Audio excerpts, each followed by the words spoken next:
Hi friends, welcome to AS Group of Science and Commerce.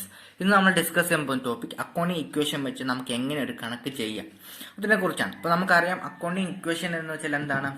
Assets is equal to liability plus capital ആണ്. Okay, നമുക്കറിയാം accounting equation എന്ന് വെച്ചാൽ assets is equal to liability plus capital ആണ്. അപ്പോൾ നമുക്ക് question നോക്കാം, accounting equation വെച്ച് എങ്ങനെ നമുക്ക് പ്രോബ്ലം ചെയ്യാമെന്ന്. അപ്പോൾ നമുക്ക് ആദ്യത്തെ ട്രാൻസാക്ഷൻസുകൾ നോക്കാം. ഫസ്റ്റ് ട്രാൻസാക്ഷൻ എന്ന് വെച്ചാൽ started business with cash 5 lakh. അതായത് ബിസിനസ് ആരംഭിക്കുകയാണ് 5 ലക്ഷം രൂപ വെച്ച്. അപ്പോൾ ആദ്യമായി ബിസിനസ്സിലേക്ക് വരുന്ന എമൗണ്ടിനെ നമ്മൾ ക്യാപിറ്റൽ എമൗണ്ട് എന്നാണ് വിളിക്കുന്നത്. ഓക്കെ, രണ്ടാമത്തെ transaction purchased goods on credit ₹40,000. അതായത് ബിസിനസ് കടമായി സാധനം വാങ്ങിച്ചു. 40,000 rupees വില വരുന്ന സാധനം ബിസിനസ് കടമായി വാങ്ങിച്ചു. ഓക്കെ, മൂന്നാമത്തെ transaction sold goods costing ₹27,000 on credit for ₹30,000. അതായത് ബിസിനസ് 27,000 rupees വില വരുന്ന സാധനം 30,000 rupeesന് കടമായി കൊടുത്തു. അപ്പോൾ ബിസിനസ്സിന് ഒരാൾ പൈസ തരാനുണ്ട്, 30,000 rupees ഒരാൾ തരാനുണ്ട്. അദ്ദേഹത്തെ നമ്മൾ ഡെപ്റ്റർ എന്ന് വിളിക്കുന്നു. ഓക്കെ, അടുത്ത ട്രാൻസാക്ഷൻ നോക്കാം. Bank loan received ₹80,000. അതായത് ബിസിനസ് ബാങ്കിൽ നിന്ന് ലോൺ എടുത്തു 80,000 rupeesന്. അതുകൊണ്ട് തന്നെ അത് ബിസിനസിന്റെ ലയബിലിറ്റി ആണ്, അത് ക്യാഷ് ആയിട്ടാണ് ബിസിനസ്സിലേക്ക് വരുന്നത്. അതുകൊണ്ട് ക്യാഷ് അത് അസറ്റ് ആണ്, അതോടൊപ്പം അത് ലയബിലിറ്റി ആണ്. അതുകൊണ്ട് അത് ലോൺ എന്ന് പറഞ്ഞ ലയബിലിറ്റി ആണ്, അതുകൊണ്ട് അത് ലയബിലിറ്റി എമൗണ്ട് ആയിട്ട് കാണിക്കും. ഓക്കെ, ഇനി നമുക്കത് പ്രോബ്ലം ചെയ്ത് നോക്കാം. ആദ്യം രണ്ട് കോളം വരയ്ക്കണം, ഒന്ന് ട്രാൻസാക്ഷൻ കോളവും ഒന്ന് നമ്മൾ അക്കൗണ്ടിങ് ഇക്വേഷൻ കോളവും. Assets is equal to liabilities plus capital. അതിനുശേഷം നമ്മളെ ക്വസ്റ്റ്യൻ്റെ അകത്ത് ഏതൊക്കെ ഐറ്റംസ് അസറ്റ് ആയിട്ട് വരുന്നുണ്ട്, ഏതൊക്കെ ഐറ്റംസ് ലയബിലിറ്റി ആയിട്ട് വരുന്നുണ്ട് എന്ന് നോക്കുക. അതിനെ നമ്മൾ ഇതിന് ഹെഡിൽ എഴുതുക. അപ്പൊ നമ്മളെ ക്വസ്റ്റ്യൻ നോക്കുകയാണ്. ഒന്ന്, നമ്മൾ started business with cash ₹5 lakh ആണ്. അതൊരു ബിസിനസ് ആദ്യമായി തുടങ്ങുകയാണ്. അപ്പം ബിസിനസ്സിലേക്ക് ക്യാപിറ്റൽ എമൗണ്ട് ആണ് 5 lakh. അത് ക്യാഷ് ആയിട്ടാണ് ബിസിനസ്സിലേക്ക് വരുന്നത്. അപ്പൊ അസറ്റ്സിന്റെ ഹെഡിൽ ക്യാഷ് വരും, അതോടൊപ്പം ലയബിലിറ്റി പ്ലസ് ക്യാപിറ്റൽ എന്ന ഹെഡിന്റെ അകത്ത് ക്യാപിറ്റൽ എമൗണ്ടും വരും. ഓക്കെ, അപ്പൊ നമുക്ക് അസറ്റ്സിന്റെ ഹെഡിൽ എഴുതാം ക്യാഷ് പ്ലസ് ഇട്ട് വെച്ചേക്കാം. അത് കഴിഞ്ഞ് നമ്മളെ ക്യാപിറ്റൽ ഹെഡിന്റെ അടിയിൽ ക്യാപിറ്റൽ എമൗണ്ട് വരും. അത് എഴുതിയില്ലെങ്കിലും കുഴപ്പമില്ല, എഴുതിയാലും കുഴപ്പമില്ല. ഓക്കെ, രണ്ടാമത്തെ ക്വസ്റ്റ്യൻ നോക്കാം. Purchased goods on credit ₹40,000. അതായത് ബിസിനസ് 40,000 rupees വില വരുന്ന സാധനം കടമായി വാങ്ങിച്ചു. അപ്പോൾ ബിസിനസ്സിൽ രണ്ട് കാര്യങ്ങൾ വരുന്നുണ്ട്. ഒന്ന്, ബിസിനസ്സിന് സാധനം വരുന്നുണ്ട്, സ്റ്റോക്ക് അഥവാ ഗുഡ്സ് വരുന്നുണ്ട് 40,000 rupeesന്റെ കടമായിട്ടാണെങ്കിൽ പോലും ബിസിനസ്സിന് അപ്പം കടമായിട്ടാണ് എന്നാൽ പോലെ ബിസിനസ് അത് ആ പൈസ തിരിച്ചടയ്ക്കേണ്ടതാണ്. അതുകൊണ്ട് അത് ബിസിനസിന്റെ ലയബിലിറ്റി ആണ്. അപ്പം ബിസിനസ് ആർക്കെങ്കിലും പൈസ കൊടുക്കാനുണ്ടെങ്കിൽ അദ്ദേഹത്തെ നമ്മൾ ക്രെഡിറ്റർ എന്നാണ് വിളിക്കുന്നത്. ഓക്കെ, അത് നമുക്ക് ലയബിലിറ്റി ഹെഡിന്റെ അടിയിൽ എഴുതാം. അപ്പം അസറ്റ്സിന്റെ ഹെഡിൽ നമ്മൾ ഗുഡ്സ് വരുന്നുണ്ട് കടമായിട്ട്, അപ്പോൾ നമുക്ക് അത് സ്റ്റോക്ക് എന്ന് തന്നെ എഴുതാം. Okay, stock. പക്ഷേ നമ്മൾ ലയബിലിറ്റി ഹെഡിൽ വരുന്നുണ്ട്, കാരണം ബിസിനസ് ആ 40,000 rupeesന്റെ സാധനം തിരിച്ചടയ്ക്കാനുള്ളതാണ്. അതുകൊണ്ട് അത് ക്രെഡിറ്റർ ആണ്. അതുകൊണ്ട് നമുക്ക് ക്രെഡിറ്റർ എന്ന് തന്നെ എഴുതാം. ഓക്കെ, പ്ലസ് ഇട്ട് വെച്ചേക്കാം. അടുത്ത ട്രാൻസാക്ഷൻ നോക്കാം. Sold goods costing ₹27,000 on credit for 30,000 rupees. അതായത് 27,000 rupees വില വരുന്ന സാധനം ബിസിനസ് 30,000 rupeesന് കടമായി കൊടുത്തു. അപ്പോൾ ബിസിനസ്സിലേക്ക് ഒരാൾ പൈസ തരാനുണ്ട്, അതുകൊണ്ട് തന്നെ ഡെപ്റ്റർ ആണ്. ഓക്കെ, ബിസിനസ്സിന് ഒരാൾ പൈസ തരാനുണ്ട്, അതായത് നമുക്ക് ഡെപ്റ്റർ എന്ന് വിളിക്കാം. അത് നമ്മൾ അസറ്റ് ആണ്. അത് നമുക്ക് അസറ്റ് ഹെഡിൽ എഴുതാം. അസറ്റ് ഹെഡിൽ ഡെപ്റ്ററും കൂടെ വരും. Okay, debtor. അതിന് അടുത്ത ട്രാൻസാക്ഷൻ നോക്കാം. Bank loan received ₹80,000. അതായത് ബാങ്കിൽ നിന്ന് ലോൺ എടുത്തു. അപ്പം അത് ലോൺ എമൗണ്ട് ബിസിനസ്സിലേക്ക് ക്യാഷ് ആയിട്ട് തന്നെ വരുന്നത്. അതുകൊണ്ട് ആ ക്യാഷ് എമൗണ്ട് അസറ്റ് കാണിക്കുകയും ചെയ്യും. അതോടൊപ്പം ബിസിനസ് അത് പൈസ തിരിച്ചടയ്ക്കാനുള്ളതാണ്. അതുകൊണ്ട് അത് ബിസിനസിന്റെ ലയബിലിറ്റി ആണ്. അതുകൊണ്ട് നമ്മൾ ലയബിലിറ്റി ഹെഡ് ബാങ്ക് ലോൺ എന്ന് കാണിക്കും. Okay, plus bank loan plus ക്യാപിറ്റലും കൂടെ നമുക്ക് എഴുതിയേക്കാം. ഓക്കെ, ഇതാണ് നമ്മളെ ഹെഡിൽ വരുന്നത്. അസറ്റ്സിന്റെ ഹെഡിൽ ക്യാഷ് വരുന്നുണ്ട്, സ്റ്റോക്ക് വരുന്നുണ്ട്, ഡെപ്റ്റർ വരുന്നുണ്ട്. അതോടൊപ്പം ലയബിലിറ്റി പ്ലസ് ക്യാപിറ്റലിന്റെ ഹെഡിലാണെങ്കിൽ ക്രെഡിറ്റർ വരുന്നുണ്ട്, ബാങ്ക് വരുന്നുണ്ട്, ബാങ്ക് ലോൺ വരുന്നുണ്ട്, പ്ലസ് ക്യാപിറ്റലും വരുന്നുണ്ട്. ഓക്കെ, ഇനി നമുക്ക് പ്രോബ്ലം ചെയ്ത് നോക്കാം എങ്ങനെയാണ് ചെയ്യുന്നതെന്ന് വെച്ചാൽ. അപ്പോൾ നമുക്ക് ഫസ്റ്റ് ട്രാൻസാക്ഷൻ എഴുതാം. സ്റ്റാർട്ടഡ് ബിസിനസ്, അതായത് ബിസിനസ് ആരംഭിക്കുകയാണ് വിത്ത് ക്യാഷ് 5 lakh. അപ്പോൾ ബിസിനസ്സിലേക്ക് ആദ്യമായി ക്യാഷ് വരികയാണ്. ആ ക്യാഷ് നമുക്ക് 5 lakh എഴുതുകയാണ്. സ്റ്റോക്കിലൊന്നും വ്യത്യാസം വരുന്നില്ല, അന്ന് സ്റ്റോക്ക് ഒന്നും ഇല്ല, അതുകൊണ്ട് നമുക്ക് 0 എഴുതാം. നമുക്കന്ന് ഡെപ്റ്റർ ഒന്നും ഇല്ല, അതുകൊണ്ട് നമുക്ക് 0 എഴുതാം. ഈസിക്കൽ ടു നമുക്കന്ന് ക്രെഡിറ്ററും ഇല്ല, നമുക്ക് ആർക്കും കടം കൊടുക്കാനില്ല, അതുകൊണ്ട് നമുക്ക് 0 എഴുതാം. ബാങ്ക് ലോൺ ഇല്ല, അതുകൊണ്ട് 0 എഴുതുകയാണ്. പക്ഷേ നമുക്ക് ക്യാപിറ്റൽ എമൗണ്ട് അന്ന് വരുന്നുണ്ട് 5 ലാക്ക്. ആ 5 ലാക്ക് ആണ് നമ്മൾ ക്യാഷ് ആയിട്ട് എഴുതുക. ആ 5 ലാക്ക് നമുക്ക് അവിടെ എഴുതാം. ഓക്കെ.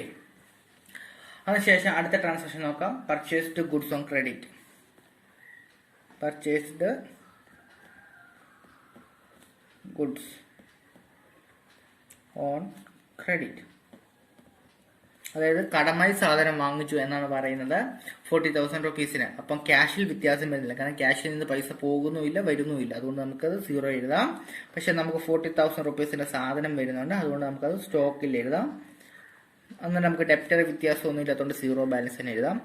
അപ്പോൾ നമ്മൾ ലയബിലിറ്റി ഹെഡ് വരുമ്പോൾ ക്രെഡിറ്റർ വരുന്നുണ്ട്, 40,000 റുപ്പീസ് നമ്മൾ കൊടുക്കാനുണ്ട്, അതുകൊണ്ട് നമുക്ക് ക്രെഡിറ്ററിന്റെ കുളത്തിൽ എഴുതാം. ബാങ്കിൽ നിന്ന് അന്നേരം ലോൺ ഇല്ലാത്തതുകൊണ്ട് നമുക്ക് 0 എഴുതാം. ക്യാപിറ്റൽ എമൗണ്ട് അന്നേരം ഒന്നും ഇല്ലാത്തതുകൊണ്ട് നമുക്ക് 0 ബാലൻസ് ഇടാം. ഓക്കെ. ഇത് നമ്മൾ ബാലൻസ് ചെയ്യുമ്പോൾ നമുക്ക് ന്യൂ ഇക്വേഷൻ എന്ന് പറഞ്ഞാൽ കിട്ടും. ന്യൂ ഇക്വേഷൻ എന്ന് പറഞ്ഞാൽ നമുക്ക് കിട്ടും. New equation. അപ്പം നമുക്ക് ബാലൻസ് 5 ലാക്ക് എടുത്ത് എഴുതാം, ക്യാഷിന്റെ എമൗണ്ട്.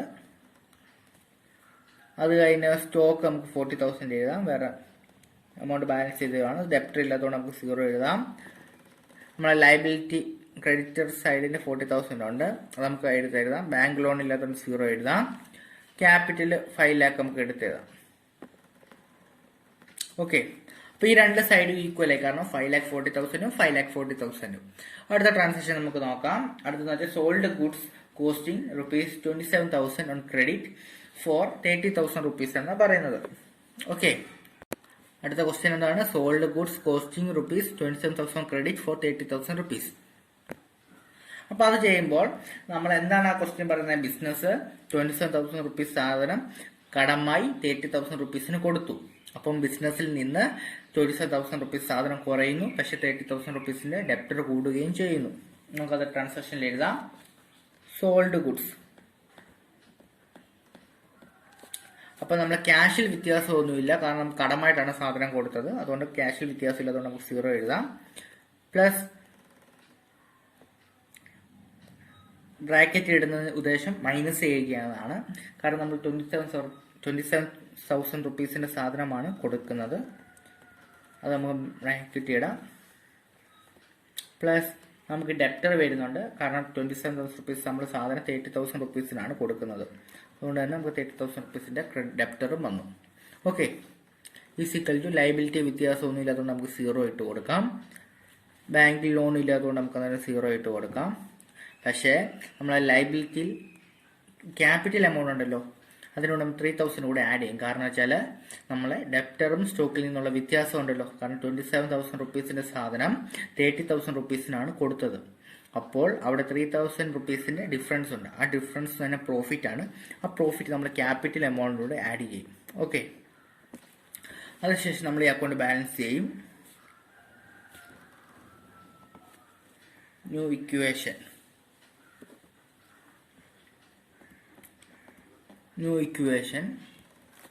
നമുക്ക് ബാലൻസ് ചെയ്യുമ്പോൾ ഇങ്ങനെ കിട്ടും. 5,30,000 is equal to 40,000 plus 0 plus 5,03,000. Okay. New equation തന്നെ കിട്ടും. നമുക്ക് അടുത്ത ട്രാൻസാക്ഷൻ നോക്കാം. അടുത്ത ട്രാൻസാക്ഷൻ എന്താണ്? Bank loan received ₹80,000. 80,000 റുപ്പീസിന്റെ ബാങ്ക് ലോൺ റിസീവ് ചെയ്തു. അപ്പൊ നമുക്ക് ബാങ്ക് ലോൺ എന്ന് തന്നെ എഴുതാം. ബാങ്ക് ലോൺ അത് ക്യാഷ് ആയിട്ടാണ് വരുന്ന ലോൺ, അതുകൊണ്ട് നമുക്ക് 80,000 ക്യാഷ് എമൗണ്ടിൽ എഴുതാം. 80,000 പ്ലസ് നമ്മൾ സ്റ്റോക്കിലൊന്നും വ്യത്യാസമില്ലാണ്ട് 0 ഇട്ട് കൊടുക്കാം. ഡെപ്റ്ററിൽ വ്യത്യാസങ്ങളൊന്നും ഇല്ലാത്തതുകൊണ്ട് 0 ഇട്ട് കൊടുക്കാം. നമ്മളെ ക്രെഡിറ്ററിൽ വ്യത്യാസമൊന്നുമില്ലാണ്ട് 0 ഇട്ട് കൊടുക്കാം. പക്ഷെ നമ്മളെ ബാങ്ക് ലോണിൽ 80,000 വരുന്നുണ്ട്, നമുക്കത് ആഡ് ചെയ്യാം. പ്ലസ് നമ്മളെ ക്യാപിറ്റലും വ്യത്യാസം ഇല്ലാത്തതുകൊണ്ട് നമുക്ക് 0 ഇട്ട് കൊടുക്കാം. അതിനുശേഷം നമുക്കിതൊന്ന് ബാലൻസ് ചെയ്യാം. ബാലൻസ് ചെയ്യുമ്പോൾ നമുക്ക് ഇവിടെ 5,80,000 കിട്ടും ക്യാഷ്, പ്ലസ് 13,000 സ്റ്റോക്ക് ബാലൻസ് ഉണ്ട്. പ്ലസ് 30,000 ഡെപ്റ്റർ നമുക്ക് ബാലൻസ് ഉണ്ട് ഈസ് ഈക്വൽ ടു ലയബിലിറ്റി എന്ന് പറഞ്ഞാൽ 40,000 ഉണ്ട്, അതായത് ക്രെഡിറ്റർ, പ്ലസ് ബാങ്ക് ലോൺ 80,000 ഉണ്ട്, പ്ലസ് ക്യാപിറ്റല് 5,03,000 ഉണ്ട്. ഓക്കെ, അതാണ് നമ്മളെ ബാലൻസ് എമൗണ്ട്. നമുക്ക് ഈ രണ്ട് സൈഡും കൂടി ആഡ് ചെയ്യുമ്പോൾ നമുക്ക് 6,23,000 കിട്ടും. Is equal to 6,23,000. അപ്പോൾ നമ്മൾ അക്കൗണ്ടിങ് ഇക്വേഷൻ പ്രകാരം അസറ്റ് സൈഡും ലയബിലിറ്റി സൈഡും ഈക്വൽ ആയി. ഓക്കെ, ഇങ്ങനെയാണ് നമ്മളൊരു അക്കൗണ്ടിങ് ഇക്വേഷൻ ചെയ്യുന്നത്. നിങ്ങൾക്ക് മനസ്സിലായെന്ന് വിചാരിക്കുന്നു. നിങ്ങൾക്ക് ചാനൽ ഇഷ്ടപ്പെട്ടെങ്കിൽ ലൈക്ക് ചെയ്യുക, അതോടൊപ്പം ഷെയർ ചെയ്യുക, അതുപോലെ സബ്സ്ക്രൈബ് ചെയ്യുക. Thanks for watching.